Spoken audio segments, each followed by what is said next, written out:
My name is Emily Carter, and on the night I almost died, my own family stood over me, debating whether it was worth calling 911 or if it was finally time to cash in on my life insurance.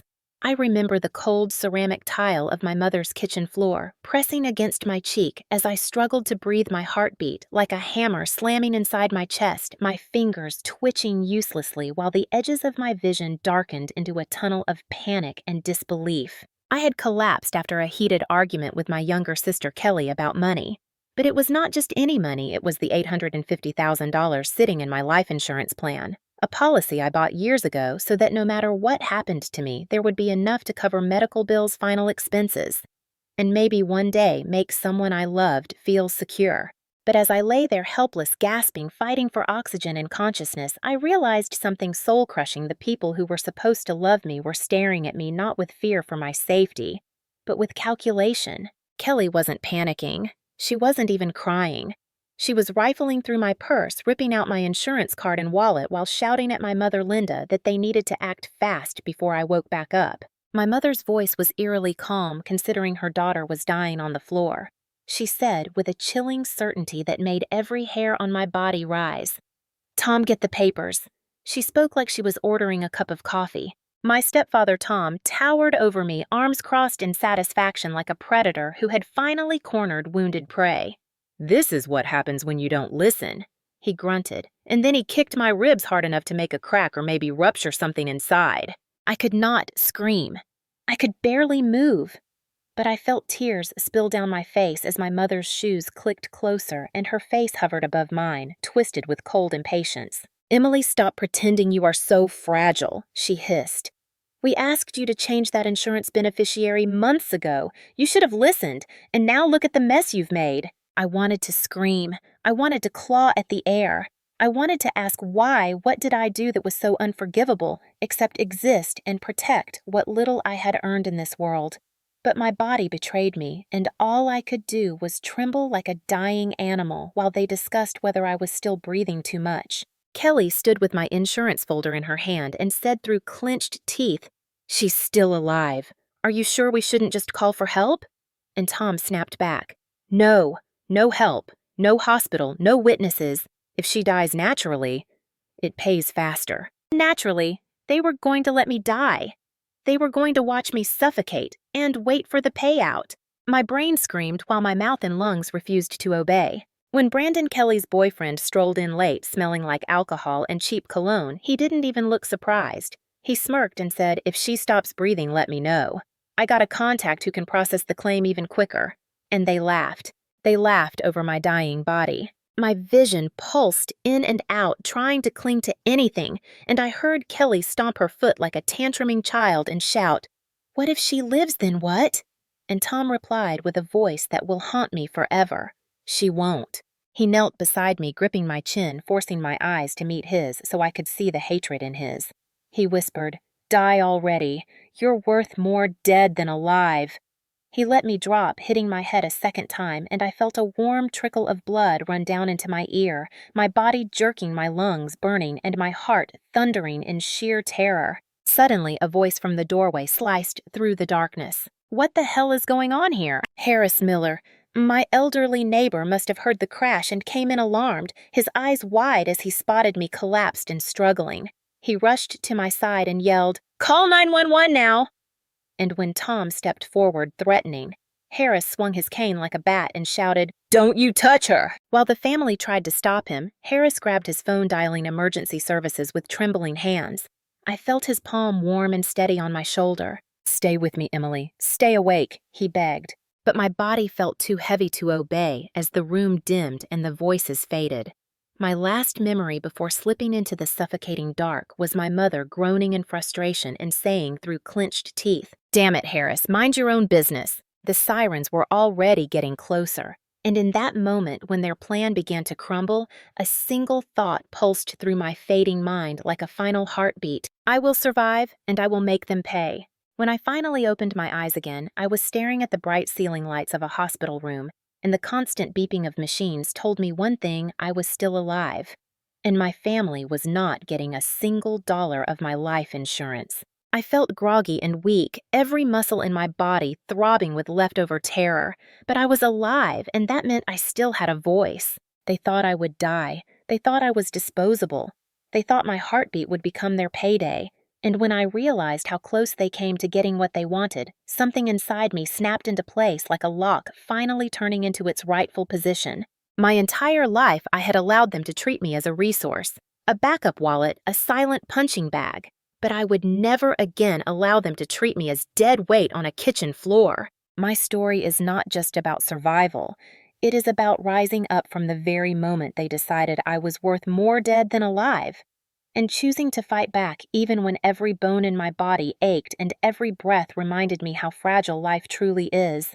Before I tell you how I turned the tables on the people who raised me, how I confronted their greed and exposed them as the monsters they truly are, I want to ask you something important. If you have ever been betrayed by the people who should have protected you, if someone in your own family tried to use you or drain you or silence you, tell me where you are watching from, because I know I am not alone. Comment your state below and let me know if a story like mine hits close to home.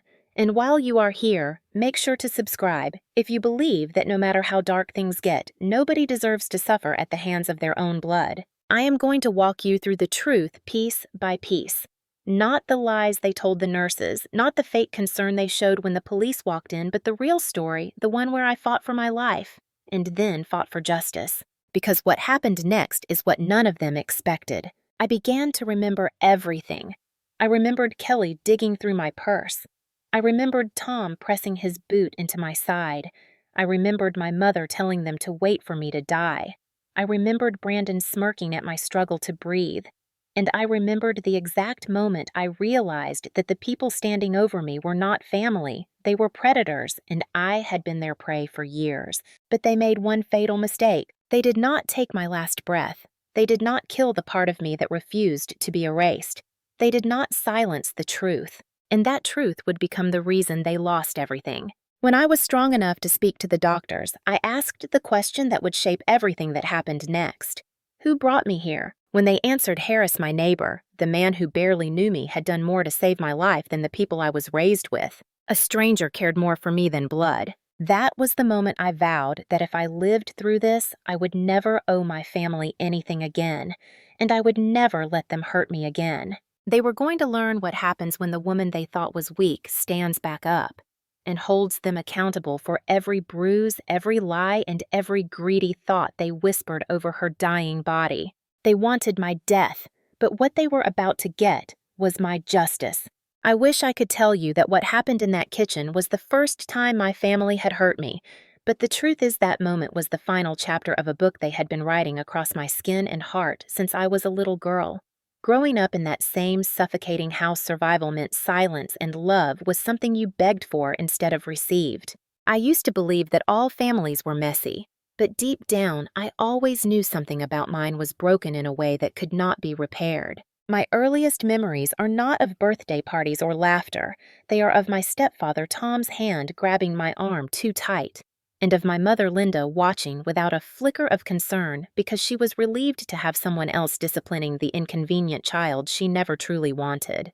When I was 9 years old, Tom married my mother, and from the moment he stepped into our home, he made sure I understood that this was his territory and I was intruding.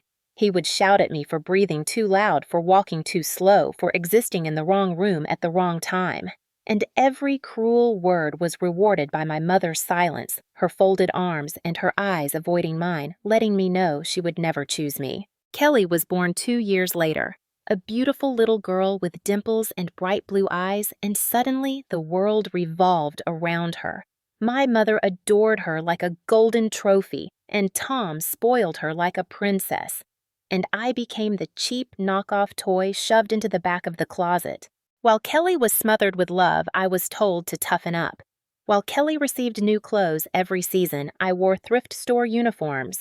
While Kelly got piano lessons, ballet costumes, and birthday parties with mountains of gifts, I washed dishes, cleaned rooms, and watched her like a nanny. And every time I dared to ask why it was so different for us, my mother would slap the question right out of my mouth with the same cold answer, Emily, you can take care of yourself. Kelly cannot. It became my role, the caretaker, the responsible one. The girl who worked part-time jobs at 15 to buy her own school supplies and later her own car because nobody else was going to help me.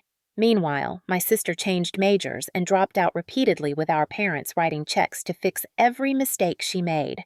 They raised her to believe she deserved everything. They raised me to believe I deserved nothing. And yet, I still tried. I still begged for their approval. I brought home perfect report cards. I got into college with scholarships. I worked 2 jobs and studied until I collapsed. But all I received was a nod. While Kelly dropping out of her 3rd university earned tears hugs and Linda saying, "Sweetheart, we will figure it out together." I moved out as soon as I could, scraping by, working at the library, renting a tiny apartment, and paying my own bills with pride. But even distance did not save me from them because every time they called, it was to ask for something. They needed money, a ride, help with paperwork, my time, my energy. And I always came running like a fool, thinking maybe this time they would care about me too, instead of what I provided. They talked me into co-signing loans I never saw a penny of. They borrowed rent money, promising to pay me back. They never did. When I got my first steady job and told them I could finally start saving for a future, my stepfather smirked and said, "Good. Now you can start contributing to your sister's expenses." When I bought life insurance at 27 because I have a hereditary heart condition and feared leaving debt behind, my mother was furious, demanding to see the policy, asking who would get the payout. And when she found out her name was not on the paperwork, she shouted in my face that I was ungrateful for everything she had done. My whole existence was a debt I apparently owed them forever. There was physical abuse too, but it was always subtle enough to deny. A shove down the stairs that left me limping for a week. A punch in the shoulder that almost dislocated my arm. A hand around my jaw, squeezing until I stopped talking. And every time I confronted my mother, she looked through me as if she did not hear anything at all. My pain was invisible unless it benefited them. Kelly learned from them quickly. She mocked my hand-me-down clothes. She stole money from my wallet. And when confronted, she would cry, making me the villain somehow.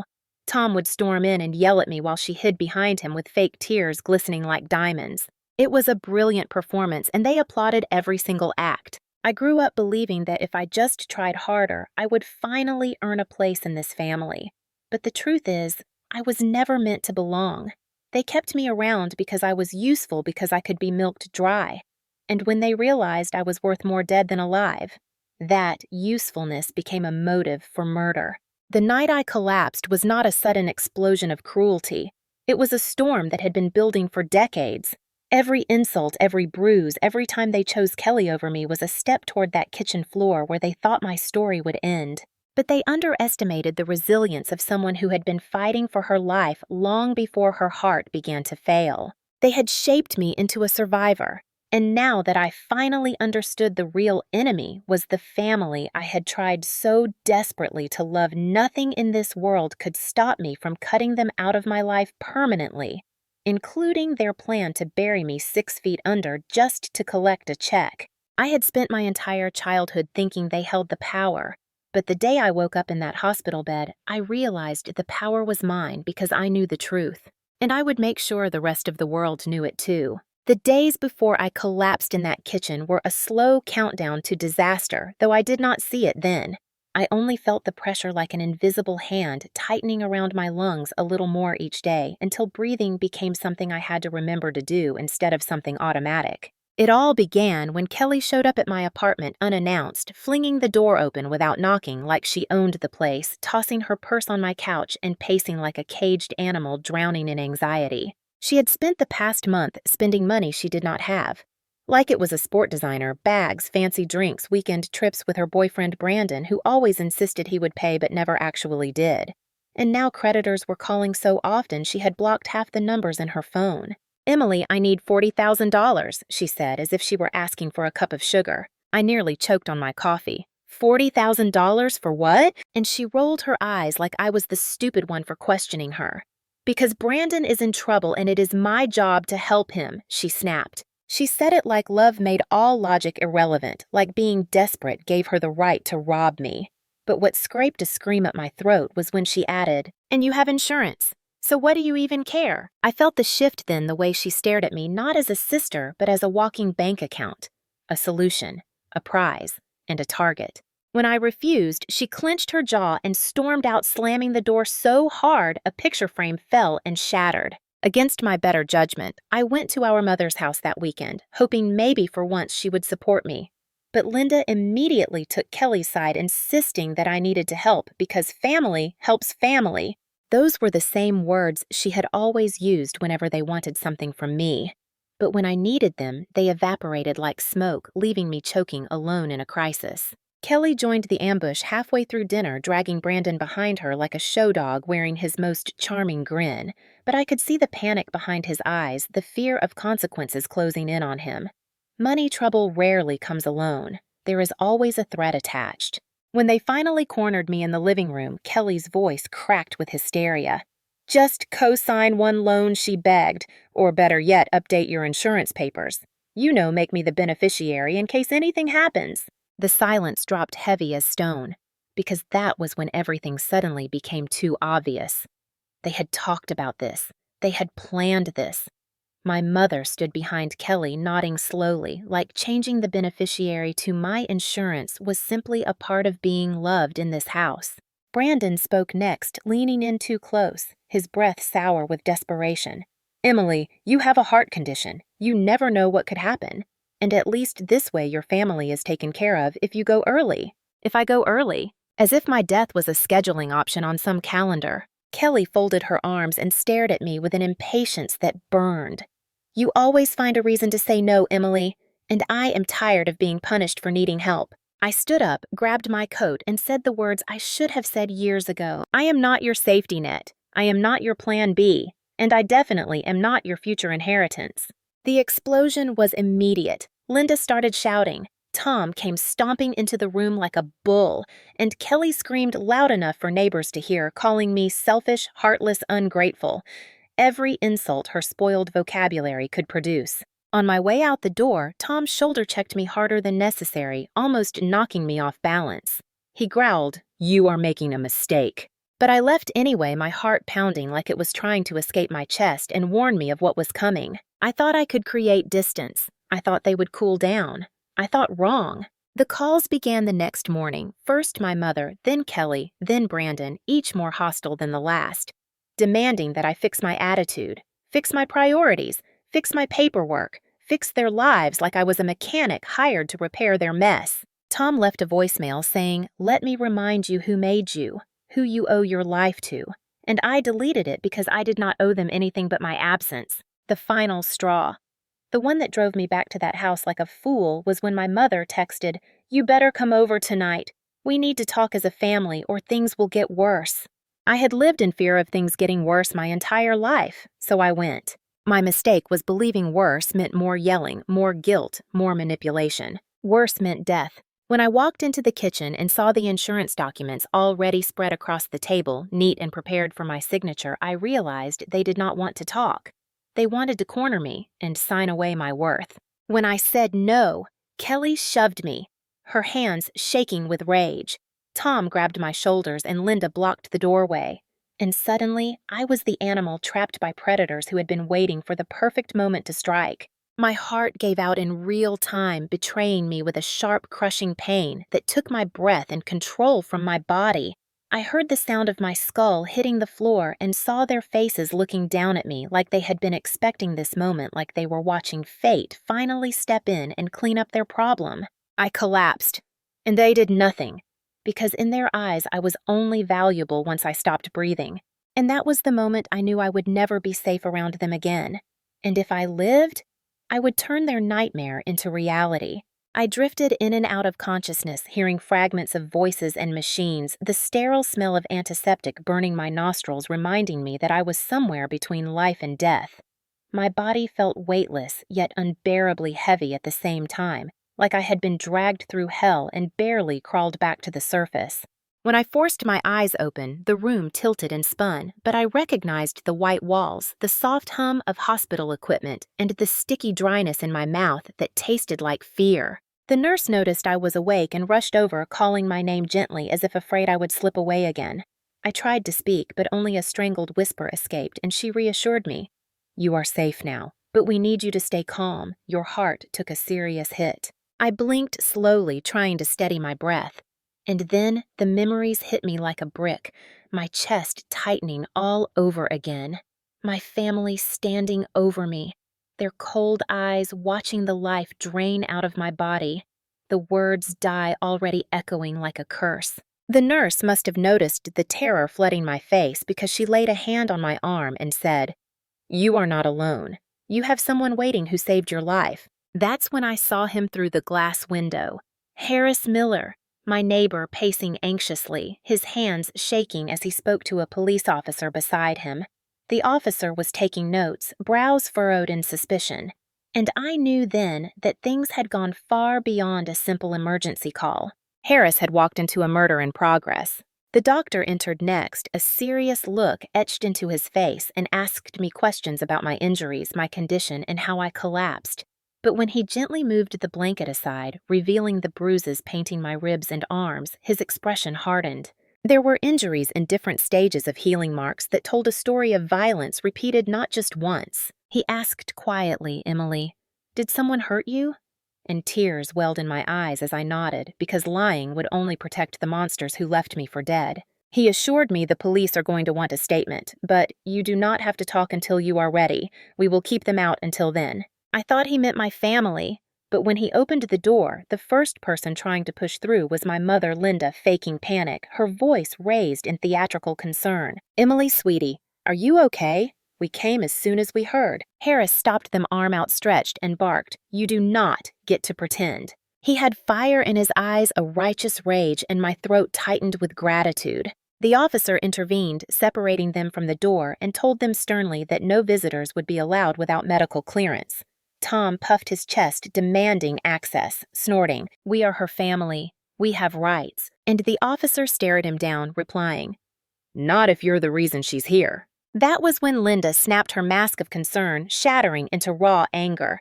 She glared at me through the glass, those cold eyes telling me she believed I betrayed her by surviving. While the officer and medical staff discussed protocol, I could see Kelly in the hallway scrolling through her phone, not even pretending to care whether I lived or died, and Brandon whispering to Tom, tension twisting his features. The payout was slipping. I overheard the officer explaining to the doctor that Linda had claimed I was drunk and fell, but Harris had already told them he heard yelling and a crash and saw Tom blocking the phone when he tried to call for help. Harris might have saved more than my life. He saved the truth from being buried with me. The doctor tightened security orders, no one but Harris allowed inside, and every few minutes nurses checked my vitals with cautious urgency.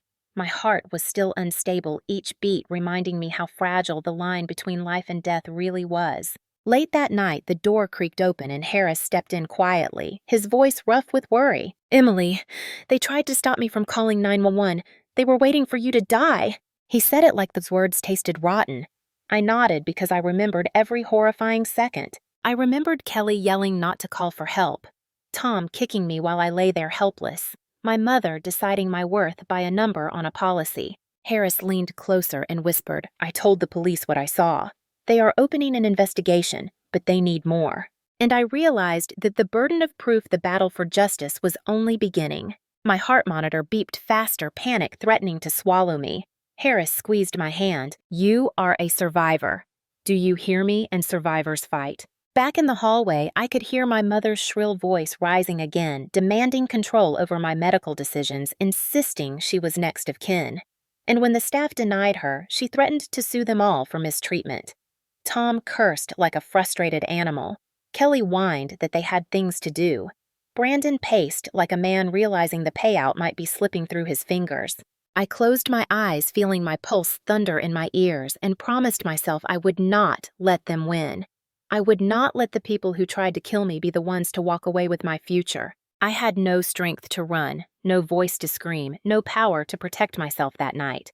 But I had one thing left, the will to stay alive. And if they were going to treat me like I was already dead, then they were going to learn what happens when a dead woman rises again with the truth as her weapon, and justice as her only goal. The next morning when I woke again, there was a strange tension in the atmosphere, like the calm before a storm. the kind that sweeps through and destroys whatever is left standing. And as soon as I heard their muted voices outside my door, I knew the storm had arrived. Tom was arguing with the nurse, his voice low but sharp, like a razor cutting through the thin layer of security standing between me and the people who wanted me gone. He demanded access, insisting that as my stepfather, he had a legal right to make decisions on my behalf. And when the nurse countered that I was alert and capable of speaking for myself, he snapped at her, calling her useless and incompetent. His fury was not fueled by concern for me, it was driven by fear that I might talk. I watched them through the narrow window, keeping my breathing shallow as if I were still too weak to understand what was happening. Kelly kept checking her phone, anxiously glancing toward the elevators as if someone important was supposed to arrive.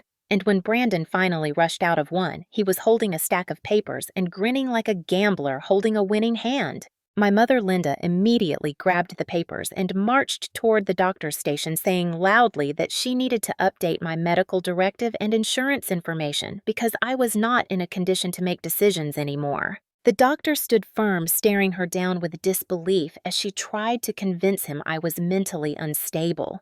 I heard her hiss, "She does not even know where she is. She is confused. She would not want to suffer." And the horror of her implication wrapped itself around my throat, the way her indifference once had. The doctor calmly explained that removing life-sustaining treatment without my consent would be illegal. But Linda leaned in closer, lowering her voice to a chilling whisper. "Emily does not have the strength to live through this. She would want us to handle her affairs." Tom added, "She would not want to drain us with all these medical bills," and Kelly chimed in louder than she needed to because she wanted me to hear. "She is worth more dead than alive anyway." My fingers curled into the sheets, trying to keep myself calm, but my heart monitor betrayed the panic inside me, speeding up with every word they vomited out. Brandon tapped the stack of documents and whispered excitedly, "We already have the change of beneficiary forms ready. We just need the nurse to notarize the update. Then everything is clean, quick, and legal." Tom muttered, "If she goes today, it would be easiest." And that was when the officer from the night before walked up, arriving just in time to hear those words. His entire posture sharpened like a blade turning toward prey. He approached politely, but his eyes were cold and suspicious, asking them to explain exactly what they meant. Linda laughed that fake laugh she always used when she was cornered. "Oh, officer, you misunderstand. We are simply trying to make sure her wishes are respected." But the officer pointed at my room and asked, "Then why does your daughter cry every time you come near her? And why do all her bruises look like they were caused by someone else?" The doctor nodded and added, "We have recordings of concerning behavior from last night, and we are mandated reporters." The horror on their faces was not fear for me. It was fear of consequences. And it was the most satisfying sight I had seen since waking up because for the first time, they were the ones losing control. The officer ordered them to step away from the station and informed them that there was an open investigation, and until they were cleared, they were forbidden from making decisions for me. I was safe for the moment, but their desperation was only growing. Linda glared through the window, her lips curling into a sinister sneer, promising that she would not let me ruin their future. They regrouped in the hallway, whispering furiously, more frantic than before, their perfect plan slipping through their greedy fingers. Tom leaned close to Kelly, and I managed to read his lips. He said, "Then we will do it ourselves." And my heart seized in terror because I knew exactly what that meant. They had already tried once in that kitchen. They would not hesitate to try again. The nurse came in, adjusting the machines and checking the IV. But the way she lingered made me think she had noticed the shift in the air too. She lowered her voice and told me, "If you feel unsafe, press this call button immediately." I nodded, swallowing back tears because it felt like a war was happening on the other side of my door, and I was the prize. They waited until staff changed shifts, until the hallway quieted, until only a few footsteps echoed from far away. And then the handle of my door twisted slowly. The creaking sound sliced into my nerves. Tom pushed the door open, gripping a pillow in his hands, and Brandon stepped inside with his phone out, recording like he wanted footage for someone to see proof that the money was finally his. My mother stood guard while Kelly hissed, "Hurry, we need to do this before the next rounds." And as Tom took one step closer toward my bed, pressing the pillow between his hands, imagining the moment he would smother the life out of me, I did the only thing I could. I made sure he saw my eyes wide open, full of rage and survival. The same eyes that promised him I would take everything from him. before he took anything more from me. The monitor beeped faster, louder. A scream of machines' alarm lights flashing and nurses sprinting down the hall like warriors in armor bursting into the room, forcing them away from me again. And as they were dragged out, Tom snarled at me through clenched teeth. "You should have died last night." And I whispered back with a broken breath, "Not today, and not for you." After the second attempt on my life, I understood that surviving was not enough. I had to be smarter than them, and that meant pretending to be exactly what they expected: helpless, confused, too weak to fight back. Because if they believed I was powerless, they would lower their guard, and that is when I would strike. I slowed my speech, feigned disorientation, and allowed my eyelids to droop when they stared through the window with hateful impatience. But the moment they left, I demanded every protection the hospital could offer. I told the nurse to document every bruise, every injury, old and new, making sure there was a trail of evidence too strong for anyone to ignore. And when the doctor asked if I could identify who hurt me, I looked him straight in the eyes and whispered, "All of them." He nodded with a grim understanding, knowing that this was bigger than a domestic dispute. This was attempted murder, fueled by greed. While they argued in the hallway about financial paperwork, I asked the doctor to install a restriction so only authorized medical staff and the police could enter my room. Harris visited as often as he could, bringing me updates and support.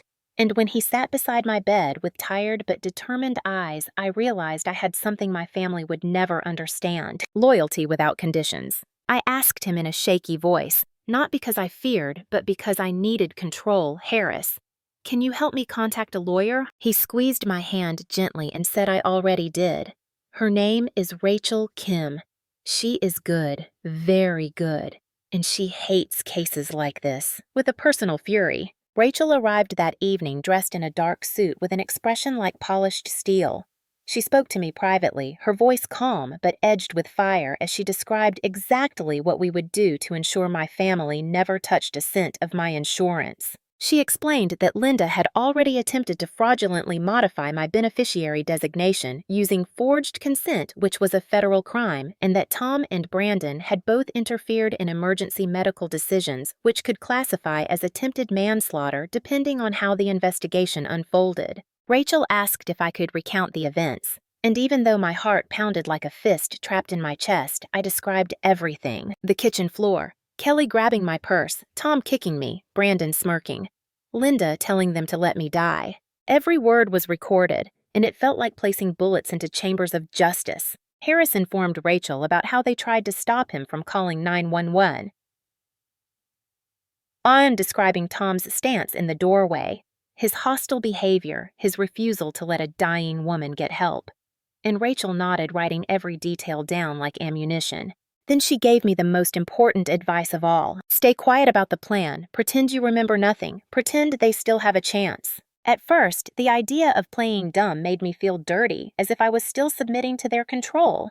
But then I realized it was not submission. It was strategy. I began to act weaker than I actually was, pretending my memory was patchy, pretending I could not recall the collapse, and even pretending to not recognize who saved me. I watched through half-lidded eyes as my mother stared at me with a grin that told me she believed I was fading her future inheritance, returning to her grasp like a prize. And it took every ounce of strength not to laugh in her face, because she had no idea she was already losing everything. Rachel arranged for my insurance to be legally protected under a security clause naming Harris as a temporary beneficiary until the case resolved, ensuring that even if my family found another loophole, they would hit a brick wall made of iron and law. I also signed consent to allow hospital security and police to record all interactions near my room. And when Kelly leaned in one afternoon whispering, "You should just let go. We all would be better off," I kept my face blank while every camera and microphone caught her words like a confession dripping in venom. The stronger I felt, the weaker I acted, letting them think the finish line was near, letting their confidence grow just enough so that when the truth snapped shut around them, it would break them completely. I was done being their victim. I would be their undoing. A shift happened the moment I stopped being the silent victim and started becoming the quiet threat. Piece by piece, every lie my family told began to rot under the bright lights of scrutiny, while truth sharpened into a weapon in my hands. I spent each day recovering, but also planning. And with every moment my body grew stronger, my enemies became weaker because they still thought I was their helpless prey. Meanwhile, Harris returned like a guardian angel with the kind of loyalty only real family can give. And Rachel, the lawyer, was relentless. She visited daily, reviewing hospital reports, taking photos of my bruises, documenting swelling near my ribs where Tom's boot had landed, and collecting every voicemail and text message that showed their greed, their pressure, and their malicious intent. The detective assigned to my case, Officer Daniels, questioned me again, this time armed with medical records proving blunt force trauma inconsistent with a fall. My statement was the missing puzzle piece that connected every act of abuse into a timeline of escalating violence. He asked if I could describe how they reacted when I collapsed. I told him exactly how they watched me gasp for air like it was a show, exactly how they refused to dial 911, exactly how they waited to see if I would stop breathing, and exactly how they discussed my value as a corpse. The rage in his eyes told me even he, a man who had heard countless horror stories, was shocked by their coldness. Hospital security confirmed there had been multiple attempts by my family to enter my room without permission, especially late at night. Each of those attempts was now logged legally binding proof of motive and continued threat. A social worker reviewed my psychological trauma, noting patterns of long-term abuse manipulation and financial exploitation, all of which aligned with criminal behavior, not domestic miscommunication. Rachel then introduced a major twist.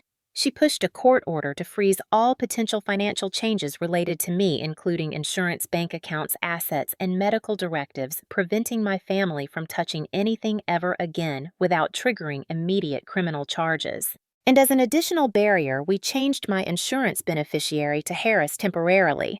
It was not only legal, it was the ultimate act of poetic justice. The man who saved my life would now be the one protected by the money they had planned to steal. My mother, Linda, nearly exploded with fury when she learned of the freeze threatening the doctor and screaming about her rights and legacy. But for the first time, someone told her the truth to her face. You have no rights here. Tom tried to intimidate the officer patrolling the hallway until the officer calmly reminded him that he was only there because he had not yet been arrested. Kelly sobbed and threw a tantrum in the waiting room, yelling that I was ruining her life. Brandon paced like a cornered rat, sneaking glances toward the exits as if already calculating escape routes. Their desperation did something important. It loosened their tongues. The hospital had motion-activated cameras and audio recorders near my room, and every time they whispered threats about what they would do once I died, every time they speculated how fast the insurance would pay out, every time Brandon complained about the delay costing him money, the devices captured it crystal clear. Rachel and Officer Daniels reviewed those files with satisfaction. The evidence was no longer just medical and circumstantial, it was verbal confession. And when Kelly demanded to know why it was taking so long for me to die, I kept my face blank while inside. I smiled a silent promise that she would soon learn exactly what delayed karma looked like. Rachel leaned forward during her visit one evening with a small, confident grin and whispered, "They have officially crossed the line into attempted murder charges. We are going to bury them legally far deeper than they hoped to bury you physically." Suddenly, I was not afraid anymore because for the first time in my life, someone was fighting for me. And not because they wanted something, but because they believed I deserved justice. Harris brought me a small notebook and insisted I write down every memory detail name threat, every bruise, and every moment I felt death pulling at me. As I wrote my hand steady despite the ache, I realized something empowering. Those words were no longer the story of a victim. They were the blueprint of revenge. The more evidence collected, the louder the truth became. Soon the walls of the hospital could not contain the growing storm. Any day now, the judgment they deserved would come crashing down, and when it did, I wanted to be awake strong and standing ready to watch their faces break under the weight of every cruel choice they had ever made. Because justice was no longer a distant hope, it was a guarantee. The day the walls fell down on them was not cinematic in the way television makes it out to be. It was messy and fluorescent and public in the most humiliating way possible, and I watched every second of it from my hospital bed with a clarity I had not known since before the kitchen tile hit my head. The morning started like any other shift change, the waiting room full of hushed gossip, and the hospital cafeteria humming with nurses on break. But there was a different electricity under the surface. because Officer Daniels had told me they intended to move quickly now that we had the recorded confessions, forensic reports, and witness statements. He wanted to confront them while the evidence was still fresh and the shock still raw. I could hear my mother before I saw her. Her voice carried down the corridor, a high-pitched performance of grief and outrage meant to sway anyone who happened to listen. She was practicing lines that would make her seem like a devastated parent, someone who only wanted the best for her child. But when she stepped into the area outside my room, the first thing that hit her was 100 small cameras and a cluster of hospital administrators who had finally had enough of the theatrical displays. "Linda, you cannot be here," said the administrator firmly. "We have a media presence and we will not tolerate harassment." At the sound of those words, Kelly flinched like a child caught mid-tantrum because she had imagined sympathy, not scrutiny. The media had smelled something interesting and someone had called a local reporter. The story was too grotesque to ignore a woman who nearly died under suspicious circumstances, and the family that may have wanted to profit from her death. It was the kind of headline that community gossip chews on for weeks. News vans arrived with buzzing equipment. A camera pointed at the sliding glass doors, capturing Tom's face as he tried to keep his composure but failed. A tremor in his lip betrayed him. He tried his rehearsed lines, "I am only trying to make sure my stepdaughter receives proper care." But the microphone in his face waited, and the audio from the hospital cameras waited longer. And then a clip was played, the clip we had been holding for weeks, a recording of Kelly and Brandon whispering in the hallway about how quickly the insurance would pay and how to process the paperwork after I was gone. The camera had caught their laughter, their talk of numbers. A name dropped a contact who could handle claims fast for a price. The sound played through a speaker, and the laughter and the money talk flooded the corridor like acid. The faces around them changed from confusion to revulsion. My mother laughed nervously and tried to deny it, but the audio continued. A second clip played. Tom caught on hospital security video trying to force his way into my room at 2 a.m, a pillow in his hands, his arms shoving forward like a man who had rehearsed violence in his head. The footage made his practiced masculinity look small and ugly.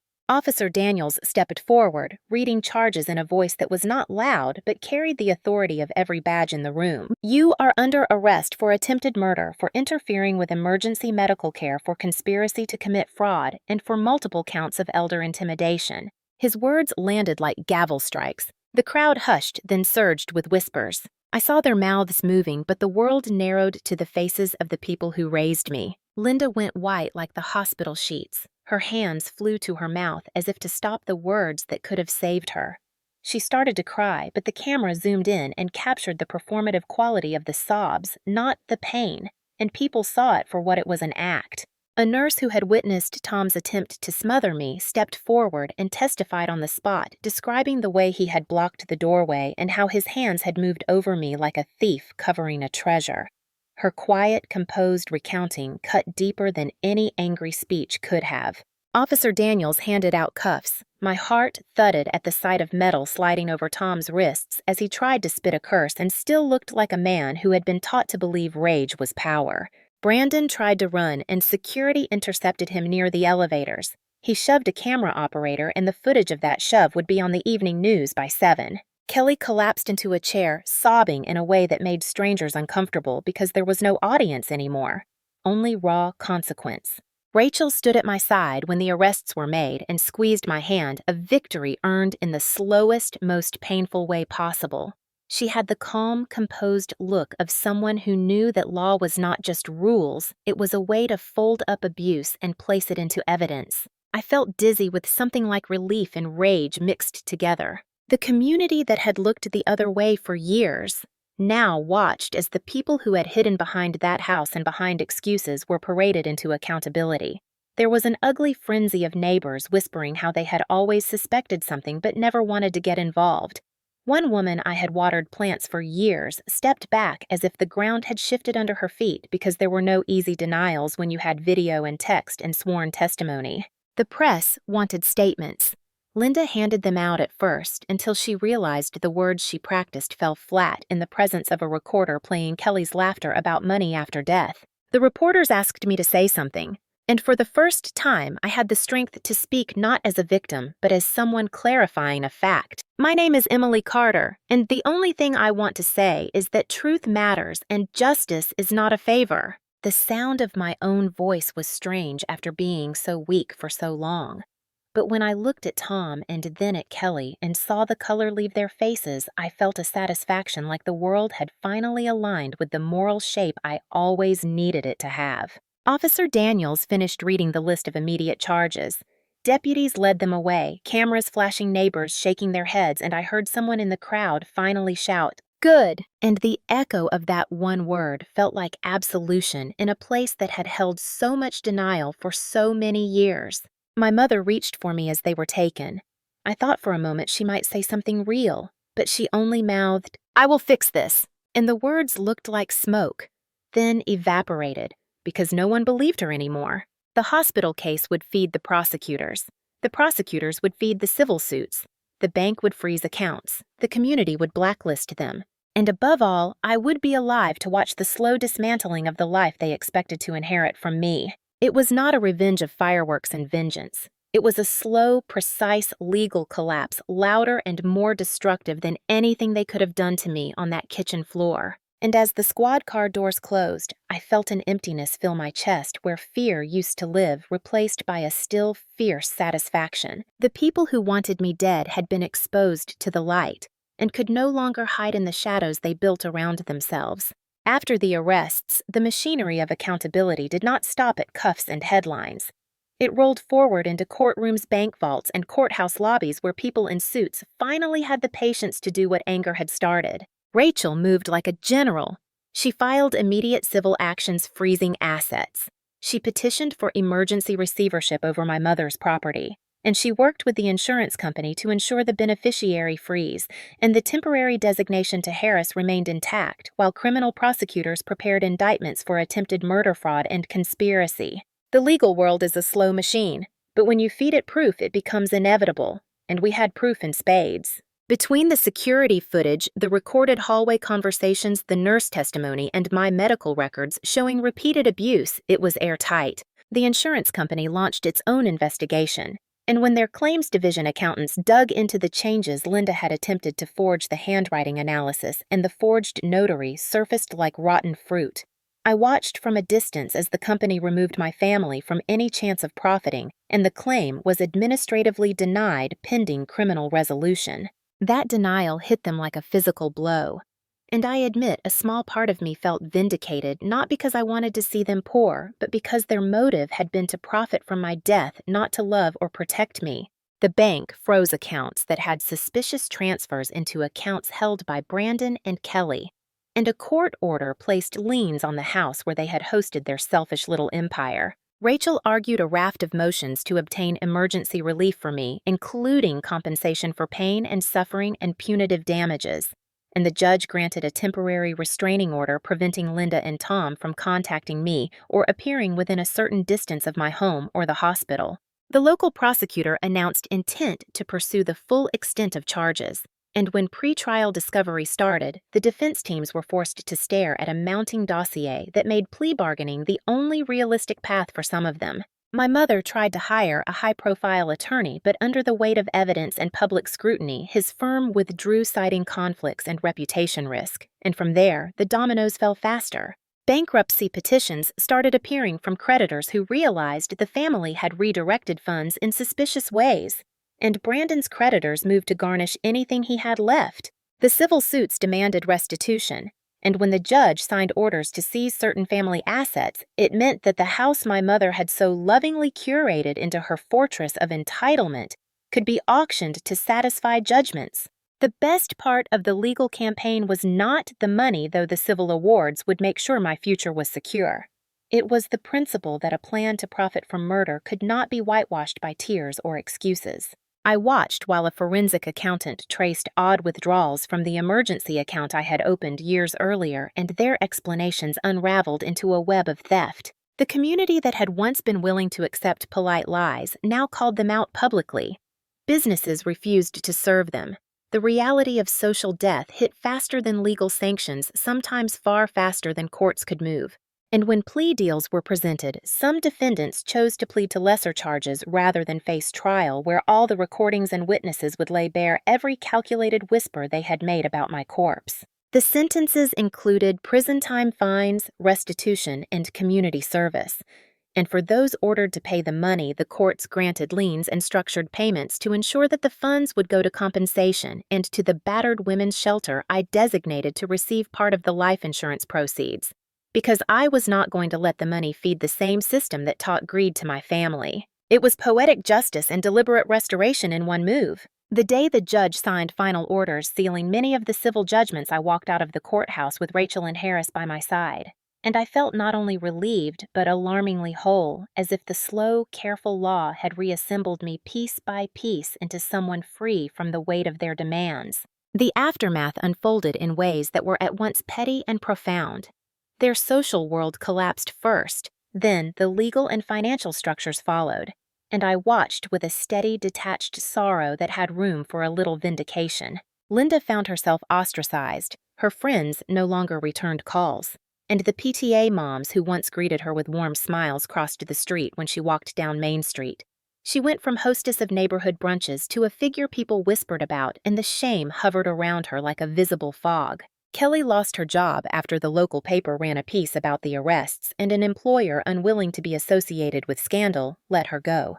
Brandon's family distanced themselves from him when news of his behavior spread, and his creditors seized his meager possessions, leaving him with little more than the clothes he had on. The house went into receivership, and when the auction finally happened, a developer bought it with plans to flip it into income properties, which meant that the place built on their entitlement would no longer be their sanctuary. It was poetic and practical restitution. At court, some relatives tried to rally to the defense, claiming family pressure and misunderstanding. But those narratives crumpled when confronted with the recordings and with the nurses who testified under oath. The civil judgments required not just repayment, but public accounting of where funds had gone. Things like gardens donated by neighbors were returned to vendors unpaid, and the community demanded transparency. When my mother called me from a withheld number begging for mercy, I listened to her rehearse stories about stress depression, money problems, as if justifying cruelty could erase guilt. She asked me to drop charges, to which I replied through a mediator, "I am not the same person who allowed you to use me, and I will not be the one to return you to the life of theft and performance you prefer." My refusal was not mean. It was necessary, because letting her off would have allowed the pattern to continue, and I refused to participate in that cycle. The more practical fallout included restitution payments, a structured settlement that made sure the money would support my medical bills, my therapy, and a trust for my long-term needs, with a portion dedicated to local organizations that help abuse survivors. The community reaction also created a new network of people who reached out with offers of employment, friendship, childcare, and honest affection from people who had watched me get knocked down and then stand back up. One of my coworkers organized a fundraiser. The library board offered me a promotion that included remote work options and flexibility that allowed me to rest and rebuild. I used some of the funds to move into a small house with a safe yard and a door that locked solidly. And I cultivated friendships that did not keep score but did show up. When the courthouse doors closed on the case, my life felt quieter and fuller, and the echo of their footsteps on the other side of the law sounded like a final punctuation to a long sentence of abuse. Sometime after the trials and settlements, and after the cameras stopped camping outside my house, I found an odd new rhythm, one that had nothing to do with revenge and everything to do with repair. I still had nightmares. The images of that kitchen tile sometimes returned, and for a while I woke with my heart racing.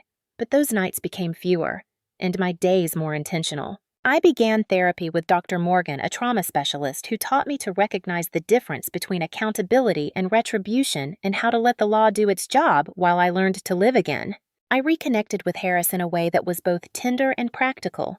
He visited with casseroles and news clippings, and we spent long afternoons tending a small community garden that became a place to breathe and to plan future service work. I decided to donate a portion of the insurance proceeds to a local battered women's shelter and to fund a small grant for survivors seeking legal help. Because nothing about my survival felt private anymore, it had to help others who might be standing in their own kitchens with similar monsters at their backs. I also took steps to guard my future. I closed accounts, consolidated assets, and worked with an advisor to ensure that no one could ever again redirect my hard-earned money. I updated my will, left detailed instructions, and made sure my legal affairs were airtight so that love would not be measured by dollars again. Over time, people stopped asking for the sordid details and started asking how I was doing. In small, gentle ways, they invited me to neighborhood book clubs to dinner, introduced me to folks who were kind without calculation, and I learned to measure love by presence, not by purchases. My mother eventually served time. She wrote me a letter from prison asking for forgiveness and admitting that she had been afraid of losing control, and that she had been cruel out of that fear. But her words arrived in an envelope decades too late. I wrote back with a short note acknowledging her letter, and then I shredded it. I did not want to be cruel, but I also did not want to reopen the wound, because forgiveness without accountability felt hollow. I found a way to tell my story that did not make me small. I started volunteering at the legal aid clinic, helping survivors fill out emergency protective orders, and I spoke at a small community event about boundaries about insurance and about how to prepare legal paperwork to protect your life and your assets. My message to anyone listening is simple and hard and true. You do not owe toxic people your future. You do not have to sacrifice yourself so others can live a comfortable lie. You are worth protection, not exploitation. If you or someone you know is in danger, please reach out to local services. Get a safety plan. Call your local hotline, because surviving is only the first step, and reclaiming your life is the rest. I still have scars, both visible and invisible, but they are not the whole of me. They are the chapters that ended a story of being used and began the story of protection and purpose. I will not narrate this as a pity tale. I will tell it as proof. Proof that even when the people who should love you the most fail you, there are systems of justice and communities of care that can help you stand again. If you have a story like mine, share it below. And subscribe for more stories about surviving betrayal, reclaiming power, and building a life worth living together.